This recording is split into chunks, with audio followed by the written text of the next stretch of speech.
Hello and welcome to Adventures in Neurodiversity. I'm Curtis Valvo. I'm a husband, father, and a peers social skills group instructor with 2 decades of working with neurodiverse children, teens, and young adults.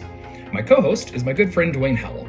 He's an author, speaker, autism advocate, and father to 4 children, 3 of which are neurodivergent. We started this podcast to empower and enlighten parents and educators of neurodiverse children. So join us as we explore the intricacies, the nuances, hilarity, and unique challenges of raising and educating individuals with such diverse, unique, incredible, and occasionally challenging differences. We hope these conversations are a breath of fresh air, optimism, and humor from 2 very immature but well-intentioned fathers. Welcome to Adventures in Neurodiversity. Marshmallow experiment. Oh, yes, exactly. So I'm that little kid going, mother of pearl. I'm going to eat it, especially if it was like a peanut butter He'd one. fail it. I would go. I feel like he would fail. I would. The What marshmallow is the test. mother of pearl?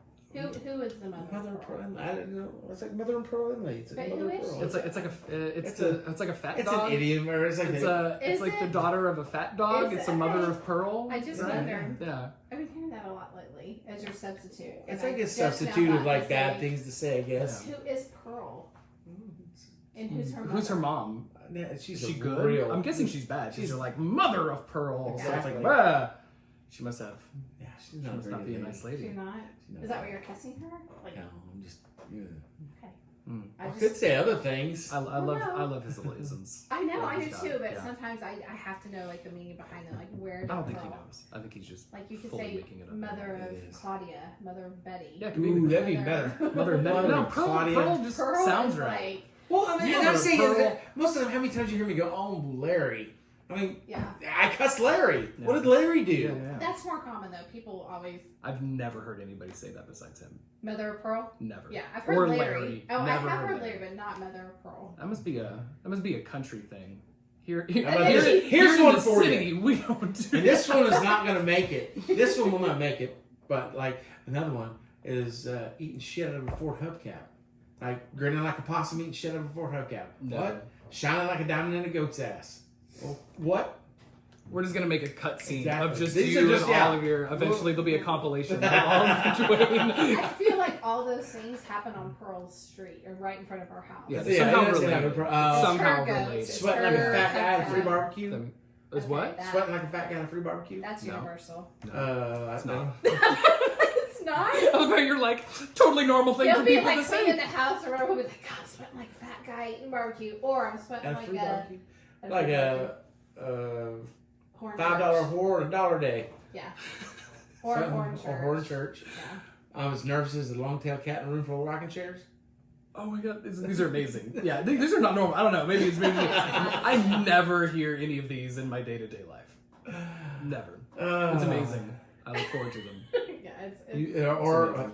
Boy, you got a better chance of getting me pregnant than beating me up.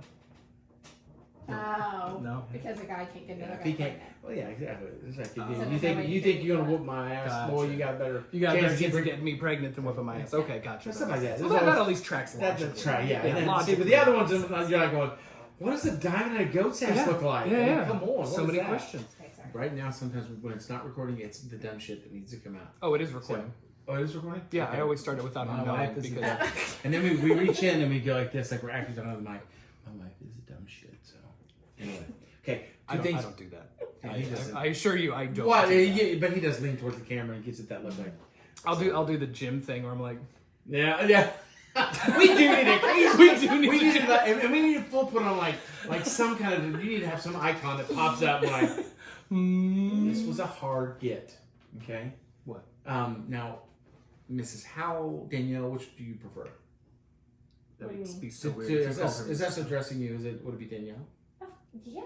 Mrs. Howell? This was a hard get. I've been working really hard on getting her. You know, we've talked about terms of any kind of compensations and things like that. Okay. To Yeah, bring it in, and we want to thank you very much for being here today. We've got your contract. We'll I be dealing have- with that afterwards. Yes. I have agreed to mowing the yard first thing in the morning and laundry for the rest of the day. So, So, we gotta get again, kids out of the city. yeah, exactly. Seems So reasonable. that we don't Seems get a reasonable. nice letter on the sticker on the Yeah, front don't want door that. going, yeah, mow your yard. But anyway, yeah.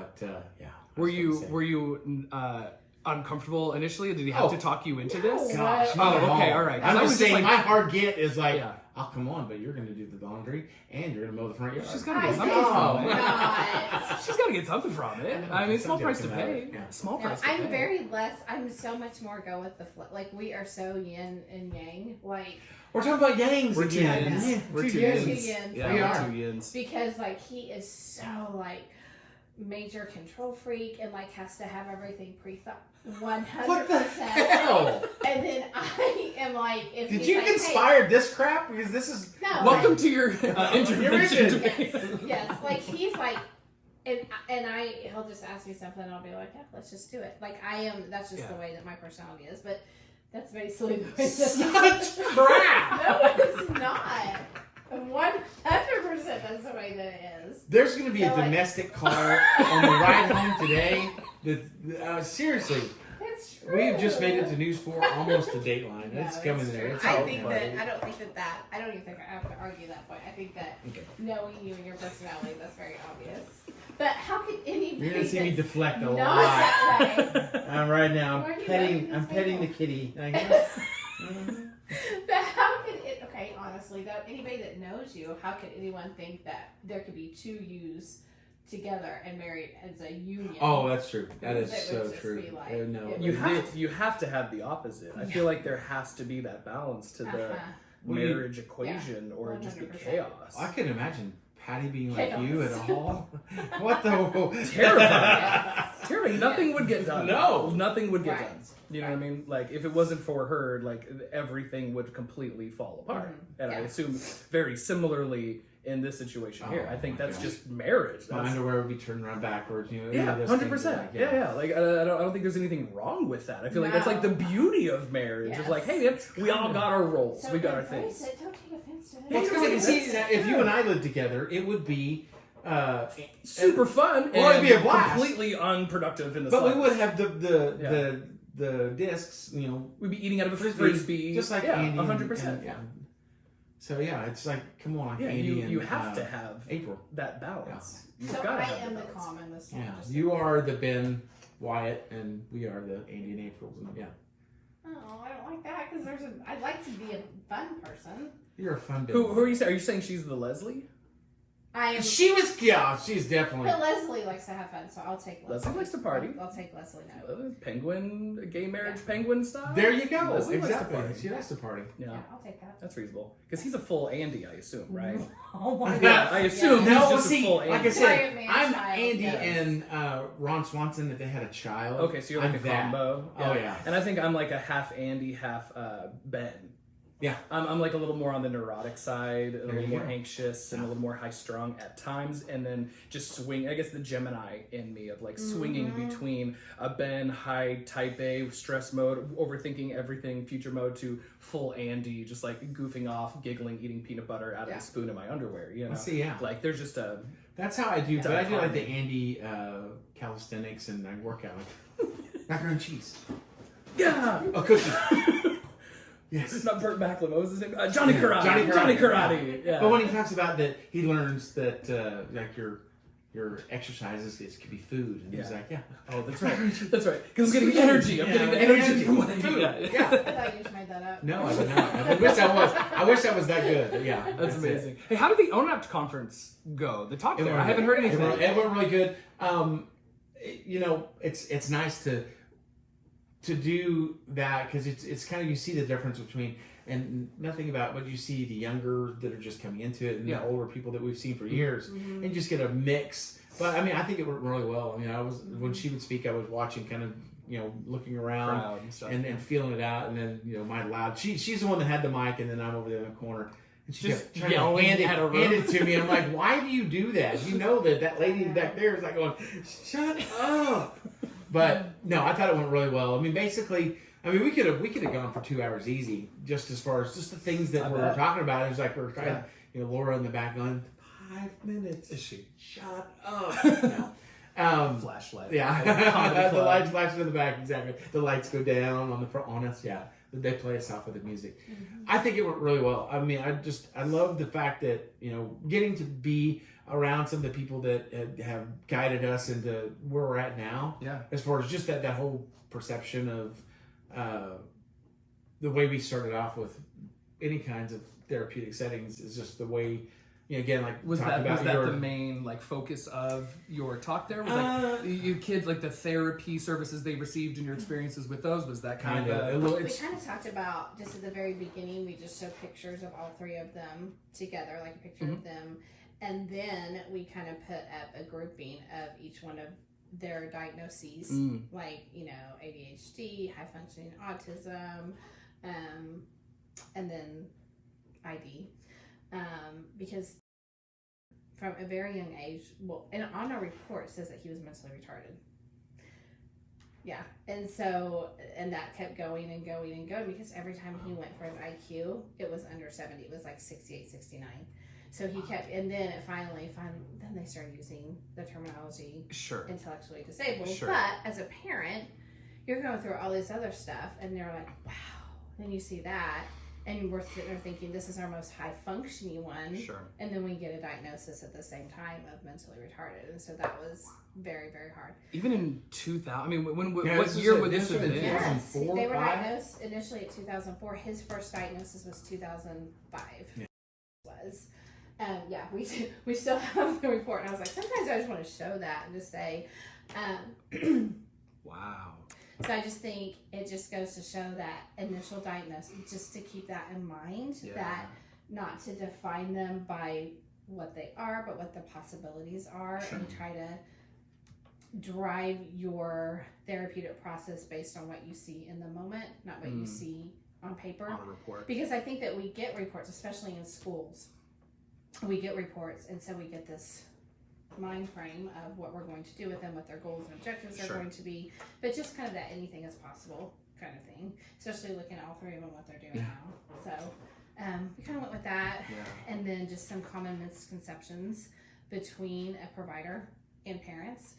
One of them being that the dads don't really care, that they kind of want to take a step back, and it's kind of the mom's job. And I'll kind of let you talk more about that, but just how usually whenever we go to doctor's appointments, anything at all, they just address me the whole time. I know you were talking about that last time, and that it's just the mindset again of like what kind of, and it also says a lot about, we talked about entering their waiting area and just having to rap and just depressing. The Dr. Seuss, and it's just depressing. The highlight magazines, all the all the things ripped out. I already know what they're going to be like when they meet us. It's just going to be like this, okay, and you're here for, and this is child A, and okay, and basically it's just that in and out of how quickly can we give you our 15 seconds of FaceTime. We'll look at your child, and we'll be back in touch. Just that whole thing. But again, it was like she said, I was the invisible parent in the corner, and I would try to say dirty things randomly, just to get brought into the conversation. As if you've heard of the penis game, when you say it really, when you say it's the penis game, you say it really quiet in the corner. Just trying to see how loud you get until someone's like, "Is that dude full on saying penis?" Yes, you see me now. Now I'm here. Yes. Hello. So that's crazy, and it's. I know that it still happens, and that's the thing is that automatically was that was one of my first discouragements of like, okay, these are the things that we think are going on. Here are our boys. Here's the things that she's trying to convince me of, and I'm like, one, you're crazy. This isn't real. But I'm gonna appease you and go. Yeah. Let's try this out and see what they say. Sure. I'll reluctantly go along with your idea. I would quickly adhere to the easy answer, which usually started off as like late talkers, or they're just developmentally they're catching up. Don't worry, it's all going to be good. It's all they want to work at me in, and that was kind of what I would go to. But then we started going to these appointments, and now they're not talking to me at all. So again, I'm apprehensive about accepting anything that she's saying that's like saying our kids are broken. But then it's like they're not even going to acknowledge me and actually value anything that I might have as a question. Yeah, they're going to tell me the most devastating thing I've had to hear up to this point in my parenting experience, and then not even have the decency to like acknowledge my existence while doing it. Right. Yeah. But if you think about it, that's the thing with developmental disabilities that I think is particularly hard for just parents in general to see, but especially male parents. Yeah. But from my perspective, I think the reason that I was seeing things so earlier, first of all, we left the hospital with them telling us that they because of their length of oxygen deprivation, that in some way, shape, or form, they were not going to be okay. They were leaning more towards like motor skills, walking, feeding, things like that. Sure. But then we went through all of that. They crawled. They were able to, use their little pincher fingers, fine motor, and then they walked. And then it was when we got into the talking, social skills, kind of things like that. So for him, he's kind of like very basic thought of like, well, they're alive, we're feeding them, they're growing, they're alive. Yeah, they're walking, kind of thing. they're moving That's what's supposed to happen. They're doing the baby stuff. You They're give on them the water and your food. They're good. Exactly. Yeah. And then of course they're supposed to be in diapers. They're two, whatever. But then it's And when you should see start, some of those loads. I mean, come on. the gap starts to widen as they get Yeah. older, and they still stay here, but then the expectations just get more and more, and they're like, oh, there's that gap. But for me, I was looking at it from more of like a educator point of view, because I had that background. And so I was watching Harrison line things up, and for him, he's like, he's so organized. Look at this kid. A little cleaner engine. I know. Look at He's that. so smart. Yeah. Or Harrison was obsessed with phone books. I mean, that was his. Do you remember that?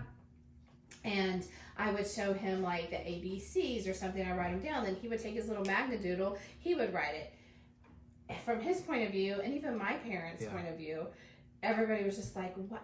He's a genius. We're going to be Oprah rich. We're going to be on a TV show. Hey, do that thing you do. Dance for me." Even the pediatrician. Does he say 50 words?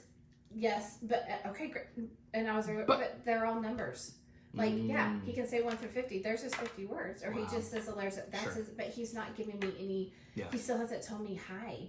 Or he hasn't said mom. Or doesn't stop and look when I walk in the room. Or dialogue. Yeah. So concerned. I have to admit something though, because at first when they'd say that question, I was always like, "Did they say 50 words?" And she's like, "Yeah," but I'm like, "It doesn't. It does not."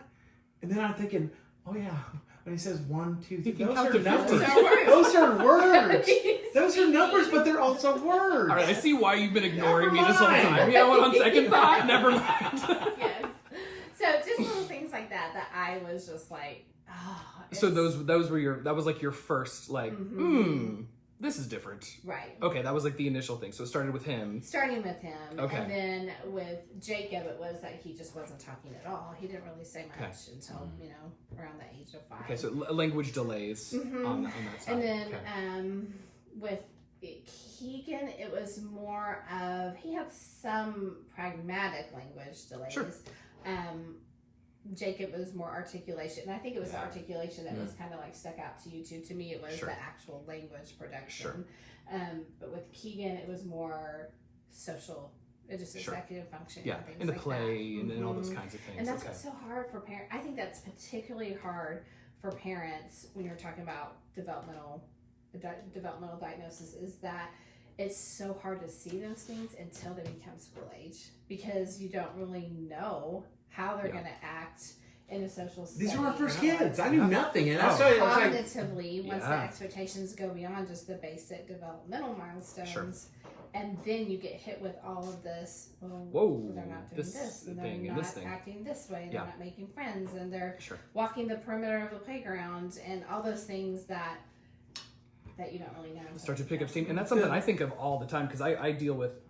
I mean, pretty much 9 a.m. till about 2 in the afternoon, I'm up here sitting at this computer and desk and just talking with complete strangers and hearing the stories and listening to them and trying to guide them and all this stuff. And like, I have to constantly remind myself, like, because there'll be times when somebody will call in, and to me, it's like screaming, like, this is like a thing. This is like there is something going on here, big time. How has this not been caught? How has this fallen through the cracks? How has nobody? And sometimes it's like, if it's like a 5-year-old, like, all right, cool, that makes sense. They haven't hit the schools, they haven't hit those safety nets yet.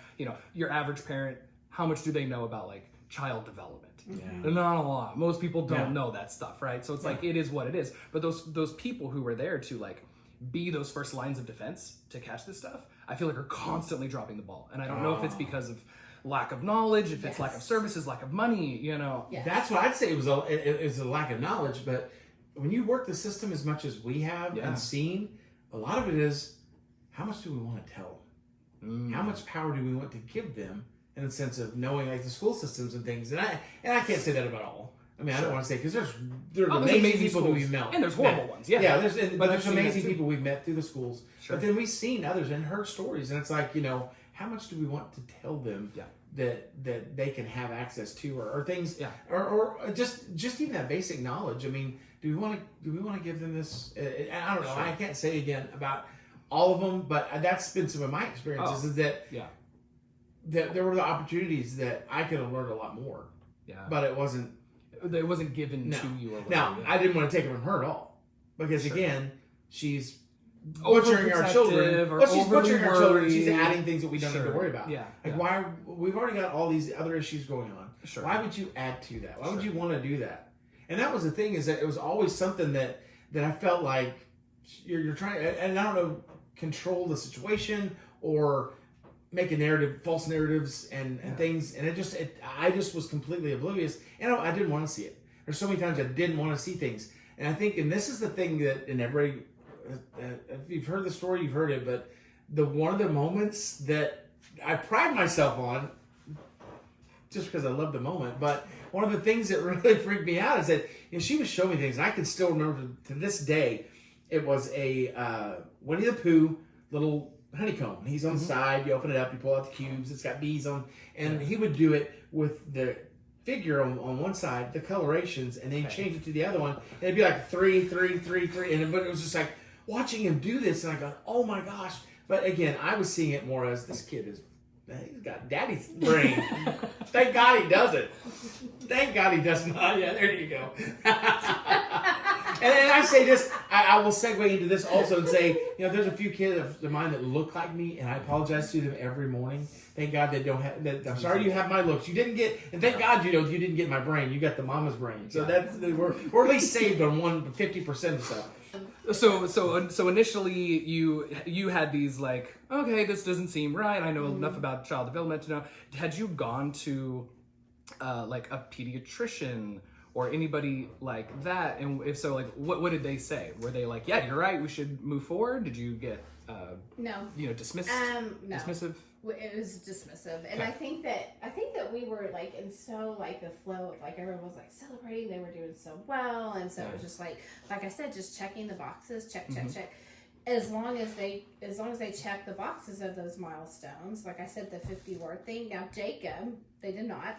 So, and to me, you know, Jacob's more of our moderate functioning. Harrison's the severe and profound. So Harrison checked those boxes because of his ability hyperlexia, to say things. Yes, absolutely, and echolalia. Yeah. And so he was saying things very scriptedly, like the numbers, the letters. He could repeat phrases from a show or whatever over and over. Yeah. But it wasn't functional language in the way you would expect. But as a mom, when I try to and there was like, don't overanalyze it. Yeah. You know, with Jacob, at that time he only had 1 or 2 words, and so he was the one that they kind of looked at first. Yeah. Again, obviously not at all. And then we got into a lot of our problem too, which is a little bit unique, was that because they were triplets, it was like, well, multiples and preemies and come with their own, maybe like slight developmental mode or timeline and stuff. Okay, so it makes sense. So that is adds a complication to it. Okay. And I think too, for parents too, another really hard fall as far as acceptance goes for parents is that when you've got kiddos that have that invested interest in a topic, and they almost sound like encyclopedias because their knowledge is so strong. So you're like, oh my gosh, they know everything about dinosaurs. Yeah. They can tell you this, and this. Yeah. My baby's so smart. Yes. And then you realize that once they're asked to widen their interest beyond that, once they hit school age, that's when it hits hard that they know so much about that, but they can't think past that. If their world doesn't surround that one topic, then they melt down. Yeah. They get to school, there's different expectations than just all things dinosaurs or for all sure. things whatever. Yeah, not everything can revolve around that Right. high interest. Right. Yeah. Same thing with drawings. Mm-hmm. The ability to face build drawings, things. Yeah. I think things like that. Like my child can construct the most Engineering, amazing yeah. skyscrapers or helicopter, whatever, out of Yeah. blocks. I've never seen Yeah. anything like it. Sure. You know. So I just think it's really, really that makes it exceptionally hard. Challenging. Well, Because you here's go from genius Yeah. to yeah. oh really? Like that's could be alarming, not a good thing. And so Well, see, that was her perspective. Still, that was the mom. That was also the educator's perspective, kind of going the ups and downs on that. I mean, Harrison's the face drawings. I mean, it was eyes, nose, mouth. I mean, not just circle, two eyes in a line. It was like, my gosh, The that's a attention to detail. yeah, the detail was so amazing. And the same thing is that all of the information that he was spilling out, and it took me forever to realize this. I mean, again, she knew it already, but knowing that too much of a good thing is not a good thing. Yeah. And that was really hard for me to get. I'm like, I was totally adhering to what they're saying. Look at what he's got. Look at this and look at that. And that's where my mind was going. Got it. It's like, why do you keep on trying to put something there? They're telling Look you at straight. how- This is a professional. Yeah. They're telling you this, Yeah. and you're wanting this. Yeah. And that was a lot of our first problem. I mean, we had a lot of. I mean, again, I will That's never strong. fly my flag as being the best husband, dad, especially at that time. I mean, now I'm freaking amazing. I mean, Incredible. Literally, they should make like little Mattel They figurines. should. They should. Just little fat ones. This episode brought to you by Mattel. But it was the fact that, I mean, it got to the point to where I was, if you're going to keep going down this road, I'm not going to be here because I can't watch what you're doing. Yeah, there was such And it was such a, and that was something that was really hard. It's hard for me to accept because I look at what we've gone through, Yeah. where we're at now. Sure. And had she not had that mindset, where would we be? I mean, literally, Yeah. I've talked about it a million times. I'd Yeah. be naked in tidy whities, licking the wall over here, reciting Yeah. the preamble or something. But it's just, it's a matter of finally just stepping up and realizing, and it took a couple of events before we finally got to that point, but getting to that point and realizing, you've been doing this by yourself, man. Yeah. You've been doing all this by yourself.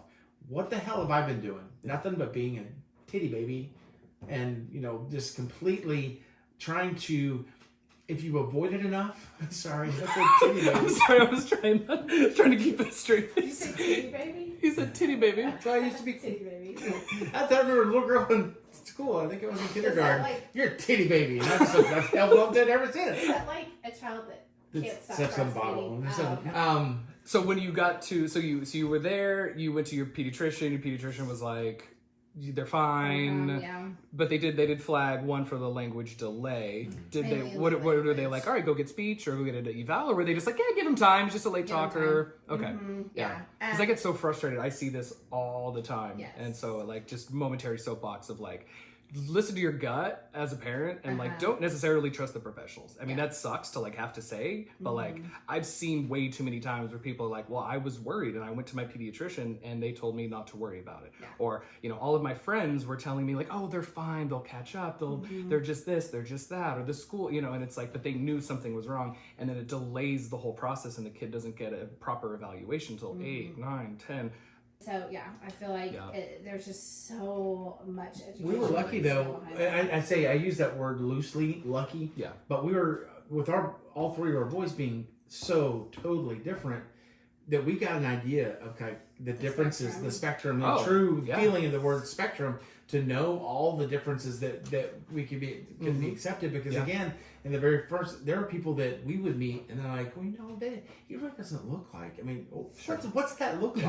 Yeah, Can you that's tell not me part what of the that looks like? diagnosis. Yeah. I mean, and that's the thing is that, and I talked about in the conference just recently. I said, there were some people there from OU that I had worked with or worked around before, and I said, they would send me out in the lobby to meet the families, and there were, and you may not know this term, but het pack cases. Yeah. And you think of, and everybody, does anybody know that? I heard that term, and nobody really looked around. But you walk in, if they've got Thomas the Train, or they're lining up all the toys in the lobby, you're like, come on, buddy. Yeah. And we know what route we're taking. Yeah. And not to at all discredit them or to be disrespectful No. at all, but you kind of have an idea. Sure.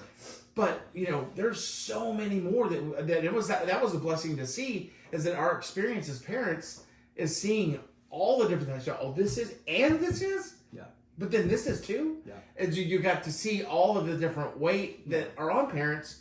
Because again, like you said, oh, you have this one, you go to this, you put this round egg in this round hole, that's what you get. And that was the thing that we found hardest to accept, but also, you know, we knew how much work we had ahead of us. And one of the things is when I finally came around to what she already knew, and you know, when I was saying, you know, the pediatrician said this, why are you doing this?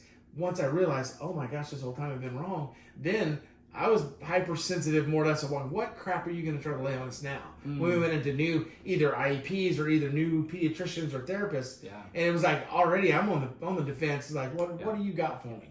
And that was the thing that sometimes that's the problem that as dads that's where we go. We're either really kind of non-confrontational on the sense of like, oh, everything's good, or this way, territorial and back protective. Up, I got you. Yeah. And that was the thing that I saw more than not. So has that happened to you? Because I hear that from a lot of different families of like the when we got our first evaluation done, the doctor said, brace yourself, they'll never do this. They'll never do that. And I'm always like, I don't know why anybody would do that. Like, how the hell can you predict the future as psychologists? Well, there's a million stories. Like, what has that happened to you? Was to I was pregnant with Libby when we were going through all this, and we were given a very large sense of guilt of if we try to take this on, that's not going to be fair to the child that we are going to have, kind of thing, that we can't possibly raise 3 kids with this amount of needs and be able to give our typical child the amount of care and attention that she needs. And so the first place that they sent us was to a kind of a inpatient facility, therapeutic kind of facility, to where we would go and leave them there for the therapy that they needed, because they needed such a ginormous and diverse amount of therapy. They would go to school there. It was kind of like a residential place. And kind of gave us a tour. We got to see, you know, where the dining room would be, where the school would be, where the therapy would take place, where their bedrooms would be, and how they would share a bedroom, you know, 4 or 5 different beds, and then 1 adult, you know. And kind of gave us the whole spiel of this will give them the care and therapy that they need, and in turn allow you to make sure that you are giving the proper amount of care to the child that you're getting ready to have. And basically you get to come see them on the weekends. They could go home once a month or for holidays, and right then and there, I think that was, I mean, I already knew that I didn't want to do that, but that was even more motivation for me to say a family is a family is a family. We are a family. Like, it doesn't matter what your needs are, we're family. And I'm not about to have a family at home and my other family here. No way. But just, I can remember going down the road, leaving that place. I can remember the sound of the gravel, the gate opening. And I can remember we were silent in the car because somebody just asked us to give away our children, basically, for somebody else to raise. And I looked at Dwayne and I said, absolutely not. Like, both of us were completely silent. And then, like, 5 minutes down the road, I was like, did they just say that? Like, so I think that at that point, that was even more motivating for us to go, we're going to do this. We're going to be a family, and we are going to enjoy life no matter what. And I feel like that's not an option. Absolutely not. And like I said, a family is a family is a family, and we're going to go out there and we're going to do life in our way, and we're going to push through all of the boundaries that are making other people say we can't, kind of thing. And we're still going to go camping. We're going to go to the movies. We are going to stay in hotels. We are going to go to, I mean, we're going to go to restaurants, and I don't care how many times it takes for us to get to the point to where we can do those things, how many tries, we're going to do it. And we're going to put blinders on to where we don't even notice the stares or the eye rolling or the condescending looks or the finger pointing. And that's literally, like, I would envision myself going into restaurants or, you know, Walmart, whatever. And I literally would just kind of have these, like, invisible little shields in my peripheral vision to where I was just like, I am focused in on my child, their experience, how I can help them get through this experience, how I can kind of build their stamina of sitting in a restaurant, going to Walmart, going to the park, going to the zoo, and not even care what anybody else thinks. Because it's not about them. It's about us. And it's about my children. And so, and kind of building a life for ourselves. Dwayne, it was a little bit harder for him to do that. That would be hard for me I too. can tell. I can see you're getting ready Yeah. to cry. You are crying. Yeah. Just thinking about that because Oh, it'd be so One of the hard. things that when I went through that moment, I mean, I remember leaving that and thinking, you know, why in the world would we ever do that? Yeah. And it was a matter of just thinking of just how unique they were already, and we never slept. We never slept hard at all. We're so tired. We're going through all these things, but again, we're a family, and we go through stuff together, and we've even been involved with groups or like, let's talk about getting a house together and have it to where our kids live there, and we'll get people lined up to work. Yeah. And I have a really good friend that he worked in a place just like that with a family, and worked for the family had 2 different children that were there, and they were older, but it was just a matter of that was just the best thing for them. And I do not discredit anybody. I do not hold anything, if that's what you have to do. Yeah. No judgment at all. If that's what you have to do, it's what you have to do.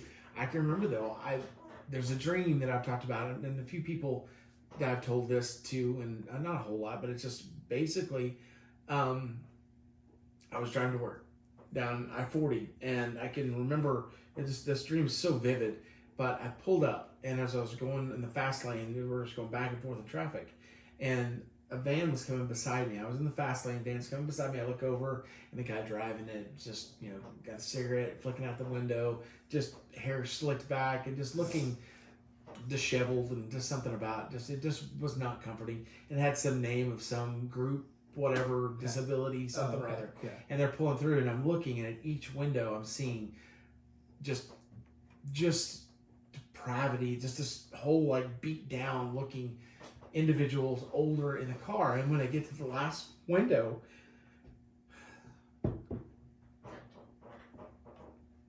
there's something that Jacob used to say all the time. It was always, see mama. And every time he got mad or sad about something, it was see mama.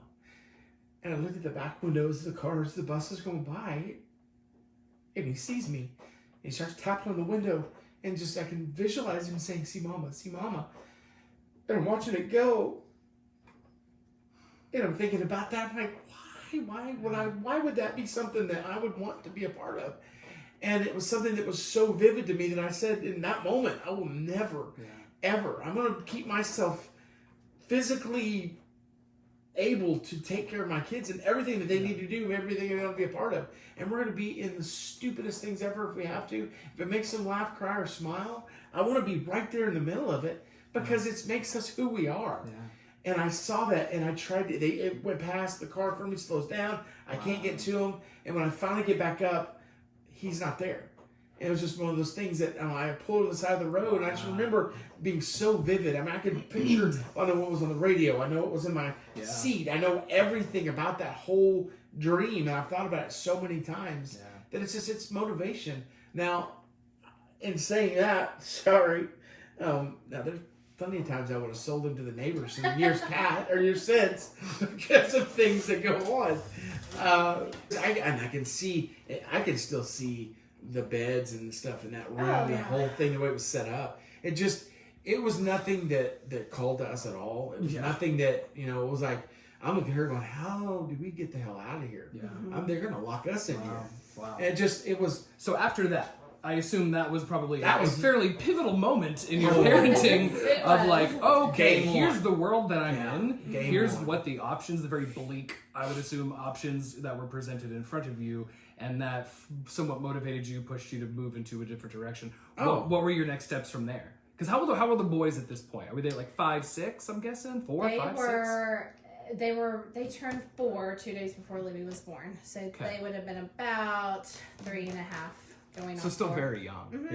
Yeah. Wow, I can't even They were in imagine. the early stages, but enough to know that there were, and I think knowing their history of birth trauma and everything, they're just like, we're kind of anticipating. We know where this is going, right? Kind of a thing. Well, what we've talked about before is that, before I was totally versed of anything she said. Yeah. After that moment, it was like, what are we doing? Yeah. Come on. Feed the monster, because I need to know more. And it was that again, you said pivotal moment. It was beautiful. I mean, it's a good thing. Like, where do we go from here? And that was the thing, is that's when we started getting introduced to some of the most, amazing people that really started out that pathway of like, just you're later on. You're not one of those people. Oh, never mind. I don't. You know where you Taking stand. yourself out of that equation. Go on. Yeah. Just kidding. No, So I we're- do have yes. to say though that I think that we always get the question because I mean, my gosh, given where they started and where they're at now, and they're just so unique Yeah. in that sense. I mean, just in general, we always get that question of what did you do? Like, how did you get to that point? How did you get them to where Sure. they're at and they want to perform in front of people and just be themselves and not care what anybody else thinks and just like they're people. Sure.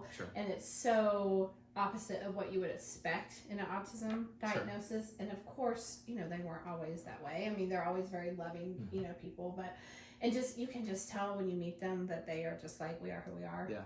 I mean, Well, I think it starts at the top. Yes. I think that's like so kudos to you all in that sense of like if a parent comes into a situation, like just from observing a couple thousand families at this point, like when the parents come into it with like we want to shield or hide this or minimize this or not talk about this or like it creates this inherent like, oh, there's clearly something wrong with me because like my mom won't even talk to me about the issue that I'm having or whatever it might be, you know what I mean? So I feel like that starts at the top. So really parents modeling how do you accept / deal / manage whatever, like how do you be a parent in a positive way and model to the child like here's how we live. We're not gonna listen to the haters. We are gonna do our thing. We're gonna live our life. We're gonna embrace who we are, right? Like that starts at the top.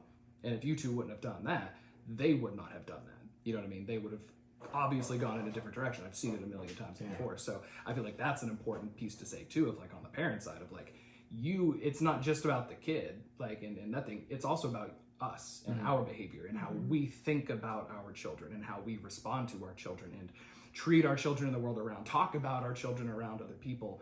I think that plays a major role in long term. How do we get them to a place where they're accepting of who they are and confident with who they are? And that starts with that kind of parenting and that kind of parenting thought process dynamic, whatever you want to call it. That's huge. Yeah. That's huge. And I think that kind of comes back to we're always kind of like, okay, well, how did you? A lot of people use the word fix them, or how did you, overcome? And I think that we're always fixated on the kids doing the work. Yeah. And I think the parents have to do the work as well. Yep. Because obviously we have to change our mindset on, we kind of have to shift our hopes and dreams of our expectations. Yeah. They were going to look like this, but now they're going to look like this. Like, what are we reaching for? We're not reaching for a 4-year scholarship to Harvard. We're not reaching for CEO of Mid-First Bank or whatever. Or even getting the soccer trophies or things like that. But I mean, we're just reaching for happiness. I mean, honestly, that's what it came down to. We just want our kids to feel happy and loved and fulfilled. What are our basic needs as humans? Yeah. Our basic needs as humans are to feel loved, happy, accepted, and fulfilled. So what can we do? And if we are projecting that we are happy with who they are, that we love who they are, and we accept who they are, then obviously they're not going to see that in themselves. And if we're not just continue to push through the hard things to, like I said, it sounds so simple, but going to the zoo, going to Walmart, instead of saying you stay home with them while I go. It'll make it easier for me if the kids stay home and I'll just go to Walmart alone. So easy to do. For sure.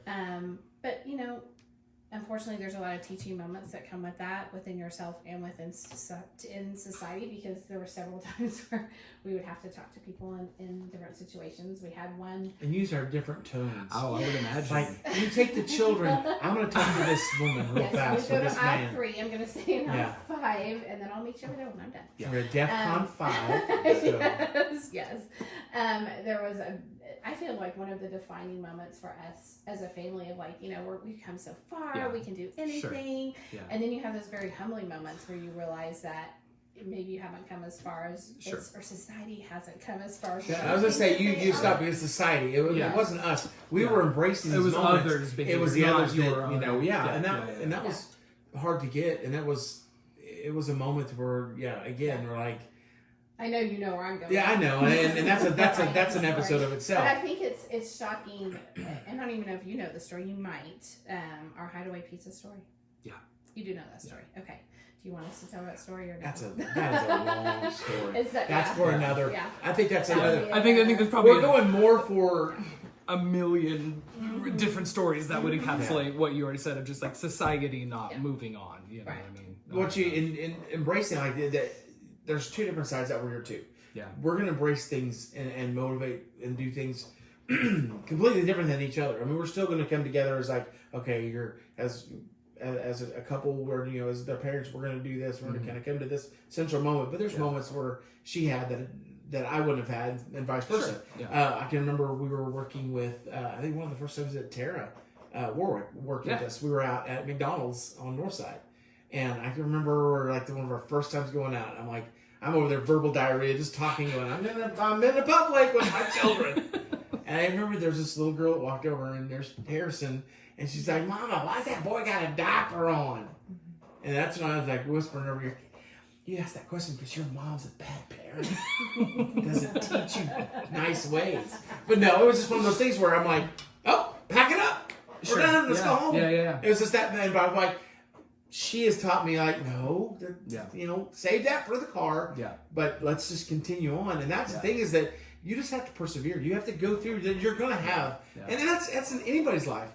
Neurodivergent or not. I mean, normal people or that's weirdos. Yeah. You're going to go through moments that really try are uncomfortable you. Or, you know, people are jerks. I mean, like that's regardless of children and parenting. That's, I think, just humaning. Like there's got to be people in all situations, just 10 times more of it in the situation where you're out and about with a kid who's doing things that are different. You know? I think as a parent too, you have to kind of come with the mindset of, why am I going to let somebody else take away my child's experiences? Yeah. Why am I giving them that much power? Yeah, because we really do. We give society the power to rule what we do or dictate what we do and don't do. Yeah.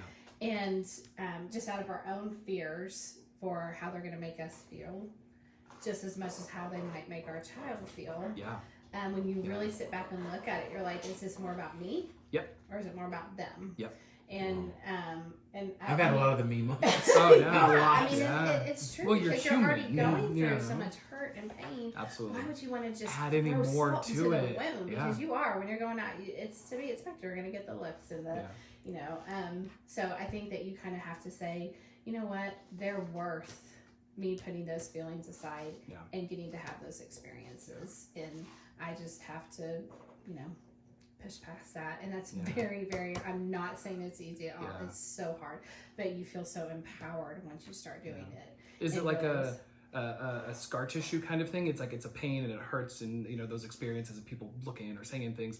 Does it get easier with time and practice? Do you almost build up a thicker skin to it, or does it still kind of hurt just as much as it did in the beginning? I'll say, for me, like you kind of threw my visual, and I'm going to go a little deeper and make it even worse. But you think about that scar tissue, it's healing, it's kind of scabbing over. Yeah. They'll kind of peel at it, and then like, hey, does that hurt? Don't poke right in the middle of, you know, let me squeeze this, see something come out. Kind of things.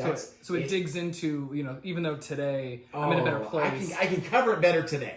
Okay. I can cover my emotions better today. My mind going, you're just an ass. Yeah. And I'm just going to smile, and you're not going to know how bad that's affecting me inside. When I walk out of here, man, I'm going to think of all the way. Basically, I've said it. I'm looking and going, I've already murdered you, dismembered your body, and buried it in 15 different locations in my mind. So if you only knew what I was thinking, but I'm going to smile, I'm going to give you a thumbs up, and we're going to walk out of here. Yeah. So it still brings up the feelings of like every negative experience you've had over 20 years. So it doesn't necessarily get less. No, it doesn't hurt me less. I think it's a state of mind. Okay. It's literally like you have to put yourself in that state of mind and keep yourself there. So easier to rebound back to a positive mindset compared to in the beginning, but deeper. It's still like still. Yeah. Anytime we go anywhere, I have to put myself in that state of mind. This is about them, not me. This is about them, not me. I've grown up. I'm 50 years old. Yeah. I've had my moments where I've comfortably been able to go to Wal-Mart or to, you know, the movies or wherever. And but now I'm a mom and I have kids, and these experiences are not about me anymore. I've got to live that life, and I'm trying to provide that life for them. Yeah. So I just keep myself in that state of mind of who this is about. If I went home and I kind of like took myself out of that state of mind and I like really dwelled on it and just sat there in silence and thought, man, this really sucks. People suck. Life sucks. It shouldn't be this way. Absolutely. I could keep digging into that scar. Okay. But I think it's almost like just that conscious state of mind that I've allowed myself to stay in. Now, who knows, maybe 10 years down the road, I'm going to be in that fetal position. Sure. It's all going to hit me, and I'm going to be like, oh my gosh. Well, it's that whole thing of like, you know, like progress, what people think it is. And it's like straight arrow, and then it's like, here's what it actually is. It's like, that seems like reasonable, like similar in this way. It comes down to like what we teach kids too. I mean, it's like a choice. You know, these are your circumstances, and you have a choice how you're going to react to your circumstances. And that is so hard because I know some people are going to hear that and say, screw you. You have no idea what it feels like, you know, and how dare you tell me to go past my this is painful, this is hurtful.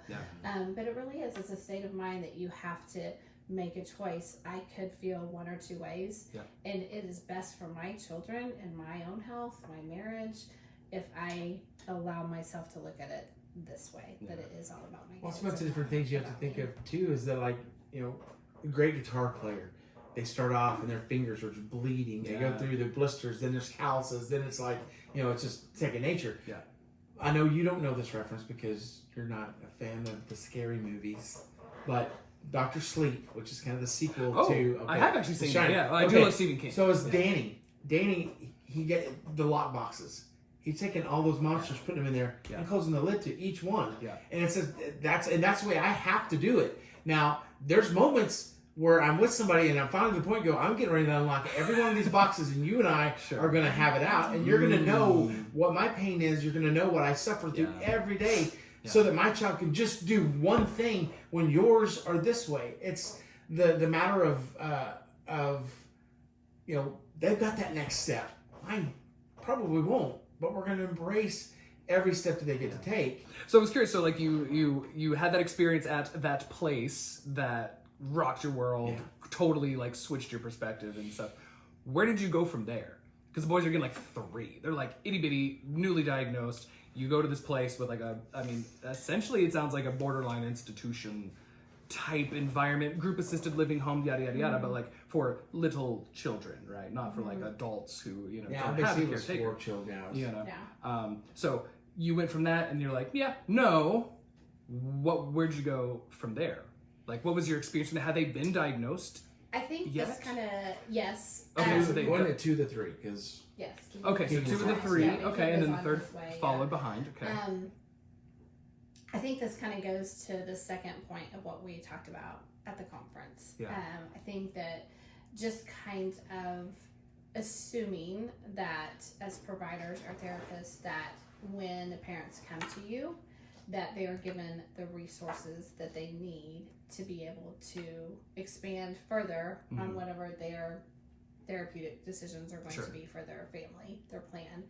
And I think that everybody kind of assumes from one person to the next that someone's already told them that. Does that make sense? Yeah. And so even starting like at a school standpoint, from a therapy standpoint, but I just remember going from, as far as resources are concerned, as far as like support is concerned, where that financially is a huge thing, because it is a huge financial burden. And then you realize that insurance is very stifling and just doors slamming left and right. All the things that are provided by the state. Your pediatrician definitely doesn't tell you those things. Yeah.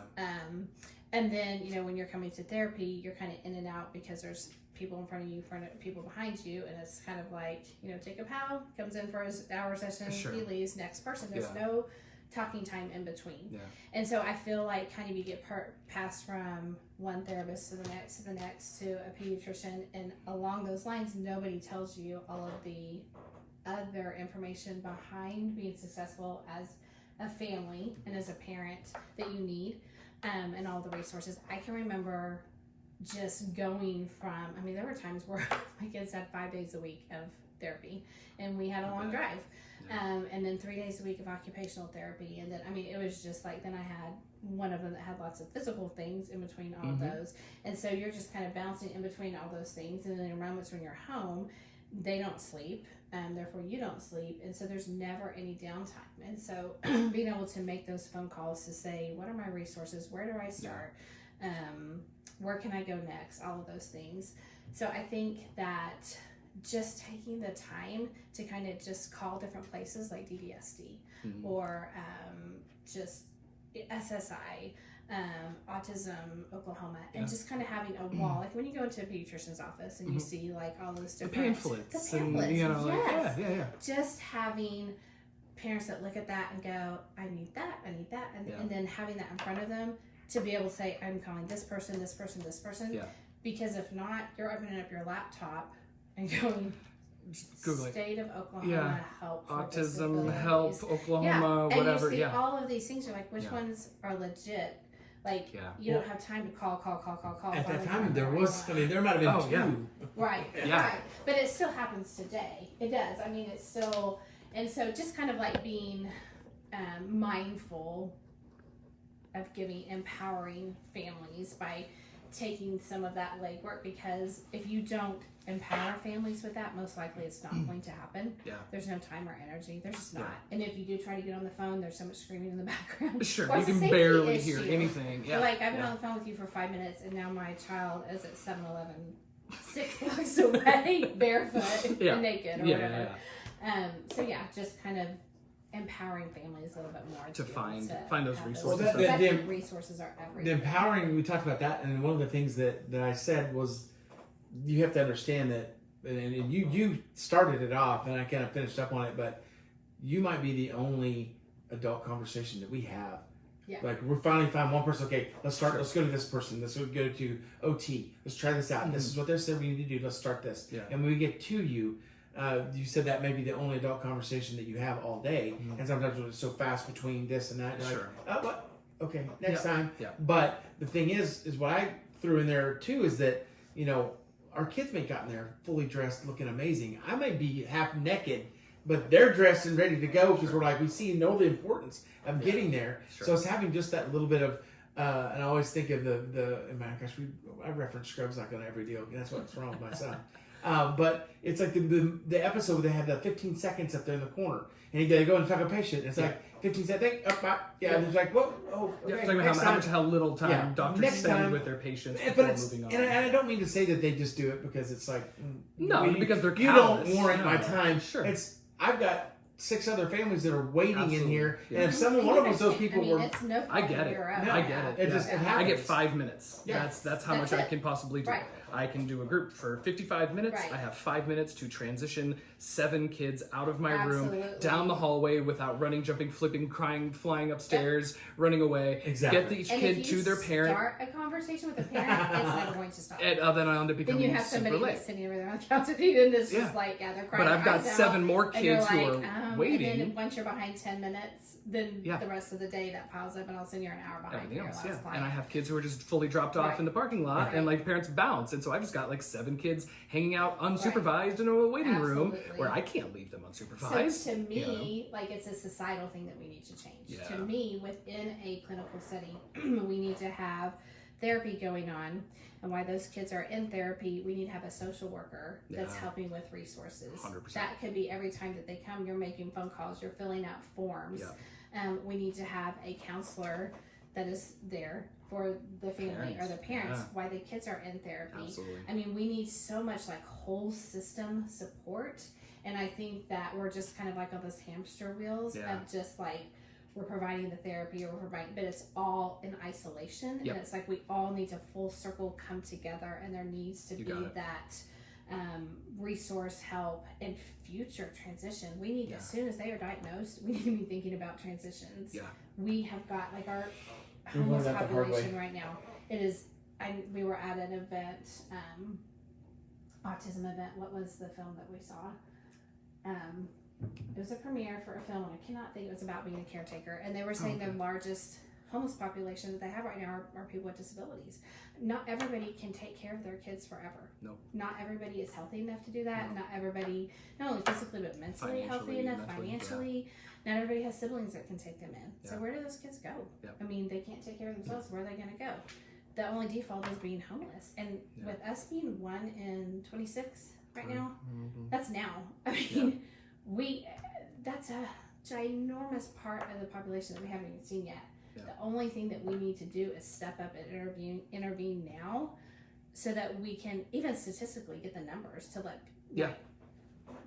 politicians or whoever needs to know that, okay, this is what we're looking at, and we have wings, and that's not even like a full it's not even like fully up and running yet. I mean, we're talking about someplace for these kids to live. Yeah. And if not, someplace to where, how can we get them to that place to where they aren't as dependent, on. But I mean, here our kids didn't get fully diagnosed until they were 3 and 4, and we've got 2 out of 3 that are going to live with us forever. Yeah. So it's not just because, I mean, so I don't know. I just think that there's so much going on around us. A real lack of cohesive. Nope, I'm not seeing it, but it's going to catch up. Yeah. It is. Yeah, it's a real lack of like cohesive support, because I feel like you said, perfect. It's like everybody's doing their things in isolation, which is a cool part of working in a multidisciplinary spot like I'm at, where like, okay, I've got speech paths and OTs and psychologists and counselors and like, and I've got the whole like range of people all in one place. And even within that, still hard to have cohesion when everybody is so overwhelmed and overloaded with time. Right. Like time is really the biggest commodity for everybody. I think on parent side, time is the biggest commodity of like, how do we get all this stuff done in this amount of time? And it feels just as stressful and pressuring on our side of like, I have so many people who need my help, and only so many hours in a day, and only one of me, and also have a family that I would occasionally like to see, and sleep that I would occasionally like to not do and stay up watching TV too late, as a whatever. But like still, like it's like that. But the cohesion of it all feels like the biggest thing. I get calls constantly. I mean, all the time. People call me and there's like, hey, somebody said to call you. They said you were just really good. We just don't know where to go from here. What do we do? And I'll sit and spend an hour and a half going through this entire family's like case history and going like, okay, here's what I would do. I would start with this. I would move to this, make this call, go to this place, try to get in on this service, look into TEFRA, do you know what I mean? Like the whole organization. And it's kind of, and I'm happy to do it, genuinely happy to do it. But it's also like, why am I having to be the guy to do this? How is there not a better system in place where like there's not people who know way more than I do, or like have way more resources at their disposal, more time, a complete devoted, like how is it that I'm the one having to do this so frequently? Why is there not a better system in place for that? Like that would be one of the biggest things. Like if I had a magic wand that I would want to change. And I feel like psychs do a really good job for the most part. Some of them of like putting recommendations, in the reports. And they're like, all right, you should be getting this, you should be getting this. But I imagine on a parent side, when you get a recommendations list that's like 10 pages long, and basically they're recommending everything. You don't know where to start. Where do you even start? And I think honestly it comes down to too, even with all those recommendations, that the parents don't have the time to make the calls during the day. When they do have the time, those places aren't open. Yeah. You know what I mean? When their kids are finally down, they've had their melatonin, they're finally down. Yeah. Then it's just like, okay, well now all the places everybody's closed. Right. Yeah. And so it's just that vicious cycle of just. So I think family support coordinators need to be in every establishment where they're diagnosing. And again, that's a matter of funding, and that's a matter of people that have the knowledge to be able to do that. And it's just. There's just so much work that needs to be done. There's so much work that needs to be done. Yeah, and I feel like we've been going through this, so much work that needs to be done, and just like, okay, now what do we do? Now what? We've identified the problem. Yes, we haven't. Now what? Not even, yes, now it's what? very hard. It is very overwhelming. It's very overwhelming. And for you, my gosh, the pressure of, I've done that before. Like, who did you see that made all the difference? Oh, his name's Curtis Balbo, give him a call, blah, blah, blah. And then they're just like, okay, they're the person that's going to make a difference. Oh. They're the ones that are going to make a difference. Pressure. Talk about pressure. And then they come to you and like, you're like, yeah, I mean, I can make a difference, but it's all encompassing. Like you need this, and this. And I'm a piece of that puzzle. Yeah, a piece of that puzzle. But no, I hate that. Yeah. No, it is super. It's a lot of pressure. But yeah, I'm sure there's some that you didn't fix everything. So it's like, oh, well, Curtis was. I'm sure it was something. I'm sure because that's the pressure side of things. Many people. Because some of the parents are coming up now. I see a lot more. I don't want to. Ask entitlement is the best way to put it. Maybe, but they're like, they said you fix it all. Yeah, you should fix everything. Yeah.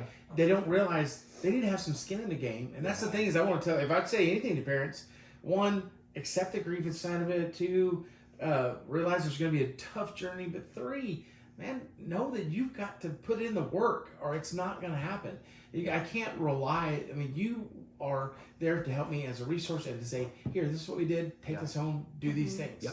And we do those things. It's like, holy hell, look at what's going on. This is awesome. This is fun. Somebody could come to you and say, I'm paying you $150 an hour, I expect you to fix it. Or they could say, if I up my price to $1 million an hour, will you fix it? It's not a matter of price. No. It's not a matter of what they can give you money-wise. Sure. It's a matter of you can only do so much. Yeah. Then they have to do it within. And there's only so much to change too. Like, I mean, all the time, like I get a vibe from like certain people, you know, over the years of like, well, I'm gonna drop them off and you fix them. Mm-hmm. That's like how this arrangement works. And then right? bring back in the other corner. You know, I'll pick him up. Right? Yeah, and it's like, okay, well, like I brought you here for a couple months and you haven't fixed my kid. My kid still, you know, is like quirky with the social skills. Yeah. I'm like, I don't cure autism. You are aware of the limitations. I would live in a much bigger house. What I can do, right? Like I can't change certain things. I can teach, I can guide, I can offer help, but like there are some things that just are who they are. I don't care how much therapy you give me, right? I'm never going to be an introvert, right? I don't care how much therapy you give an introvert, they're not going to become an extrovert. There are just things that people are who they are. And there are things that can change and there's things that can improve, of course, for anybody, but people are who they are. And that is the piece that I think is the hardest for so many of the parents too, of like, we're so focused on like wanting to change or to you know, see something different instead of doing the hard part and embracing and loving who they are, where they are. And then seeing where can we go and guide this child so that they can live a happy and fulfilled life. And hopefully I can also live a happy and fulfilled life regardless of X, Y, Z skill on paper. And I feel like that's the big challenge. Harder. Yes. And I see, and it's so interesting too, because I think that parents kind of go off the perception of what parenting a child looks like. And when it's so different, then they're only being able to see what's in front of them and that within that timeline instead of into the future. Yeah. So for example, as a parent, you envision yourself going to lots of birthday parties and kids coming over for play dates and summer parties. Sure. And when that's not happening, you're just like, this is not at all what I thought that this was going to be. Yeah. And so you're grieving what you thought it was going to be and not necessarily embracing what is. Now, is that hard at the time? Yes. But then you think about that child as a human in the future. Is it going to change the human that they are? I mean, yes, it's hard. Trust me. It is hard to not be invited and to feel isolated and to feel like, but in the future, they could go on to have an amazing career, maybe even possibly be married just because they're not invited to the birthday parties or playing on the soccer team. They could still have a wonderful life. It might not seem like it at that time because those things are happening that you envision that are like the, you know, Hallmark moments. Or just as a parent, when you have kids, you're like, yeah, I want to have kids because we're going to go to Chuck E. Cheese. We're going to get with other couples and we're all going to vacation together and, you know, all the things. We're going to play soccer and I might even be the coach because my kid is, you know, that good, you know, whatever. But it's like you have to kind of think of like a broader perspective instead of like just the now. And even so, like one of our questions at the conference, the first question was, what about your daughter? How is she doing through all of this? And how is it, you know, what is your perspective as a parent as far as like what her current life is like in future life compared to what your other kiddo's life is going to be? And I sat there for a minute. I was like, you know, I said, we've always worried about that. Fortunately, I think that she's okay and she's actually become a very empathetic human, a great human. And as far as, you know, you talk to her about her brothers, she gives them hell. She is bossy. She does not give them any slack whatsoever. At the same time, you know, she cares about them, and of course, we've never projected. But she's also that. not gonna. Yes, I've had many people that have made comments, and it breaks my heart because they're like, you know, oh, you must have had Libby because God brought along a caretaker for life. You know that, and I'm like, oh, that has happened so often. I'm like, really? We never ever would say this is your purpose. In life, you came here because when we pass away, there's always going to be somebody there to take care of them. Never have we said that. Never will we will. Sure. Or never would we. However, when there's been kind of talks with us about, you know, as they graduate, what they're going to do and Sure. everything. And she's Sure. smart enough to kind of pick up on things like that. And she said before, she was just like, I mean, I don't understand why there's even talks about what would happen when you guys pass away, because obviously they're going to live with me. Yeah. You know, I'll just, Yeah. and I've said, okay, well, Libby, you got to think. You're going to have your own husband, your own family. That's a lot. Yeah. And you have to think of the pressures that would put on you, the space. I mean, just always The logistics. Yeah. Yes, and she's just like, I mean, they're Uncle Jake and Uncle Harry. I mean, that's just who they would be to my kids, to my husband, and never even batted an eye as far as like thinking differently about it. And we're, you know, very lucky in that sense. But coming back to that question, when someone said, you know, what's it like to have a typical child, and then, you know, the kids that aren't typical, and I said having her graduate this year as a senior and knowing that she is going to leave the nest, that she's going on, she's moving, that is heartbreaking to me. I can't wrap my brain around it because I haven't had to. Sure. You know what I mean? Yeah. Like, even though she's your youngest, this is the first time you're having to experience that transition. Right. And I'm like, you know, how blessed are we that our kids are going to be with us forever? Not that our kids are going to be with us forever. You know, like how blessed are we that we have them forever, that we don't have to let go, because letting go is not all that's cracked up to be. I think about how many empty nesters and the depression, all the challenges for couples and marriages after their kids leave, and how hard that is. Like, even her dating, she's in a serious relationship almost a year now. Yeah. And so we've thought about, what if this is the one and you have to give her away? I can't even say that without him just like, I'll be a mess. Bro, I get that. I get to be. I don't have to be. It's kind of like you change your mindset. Yeah. I don't have to have my children forever. I get to have my children forever. So it's just another one of those just ways of thinking. But anyway, it dawned on me in that moment that they asked that question. I was like, you know, it's her that I'm grieving, not my kids living with me forever. It's me having to let go of her forever. That's harder. And not to say that kids living with you, I'm not downplaying that. Oh, sure, yeah. But it's like in that moment when you really think about it, that's hard too. Yeah. It really is. So anyway. Wow. I think, and I can't remember if you and I discussed this before, but I was listening to, or actually watching a deal with Bert Kreischer on it, and he was talking about his family, and he just said, he's like, he was talking about his wife and his daughters and stuff, and he said, you know what's really weird? He said, what I would love to do is, and I'd hate to take my daughter's hopes and dreams away. I just never would ever do that to them, ever. But I love my family so much and love the times that we have. I would love to just take them, all load up in RVs, just tour the country, tour the world, just enjoy each other until we all just are gone. And that's the thing I thought about. You know, I would love if she could just give up everything, get in the RV. We're just gonna go tour around forever and never stop. You want Sailor and her husband just to move in next No door? husband. Absolutely. And you guys have already, and that's the beauty of what you've got going on right now. Yeah. So amazing. Very much. And I wanted to keep that going. But I think in some ways, like, that's really where humanity was for, you know, the entirety of human existence. Exactly. Until like the 1930s. You know what I mean? Like people moving away and leaving and all the rest of it, and the kind of broken family units is a fairly modern thing. Like, if you were any time in the last 250,000 years of humanity, they all would have stayed together. That absolutely. That was the community. That was how they functioned. That was the only way we could have ever done it, regardless of any of these other issues. Yeah. So it's our gender stereotypes that have just been like, the man does this and the woman does this, and you leave and you do that, and 100%. So I mean, I don't think that's strange at all to be like, oh, cool. For naturally, that's what your heart desired. I feel like that's what we were kind of meant to do in some ways. If anything, it feels odd and foreign to like, and just gone. You know what I mean? Right. So I think it's a beautiful thing. You don't have to be with somebody the first one half of your thing life, that not the next half.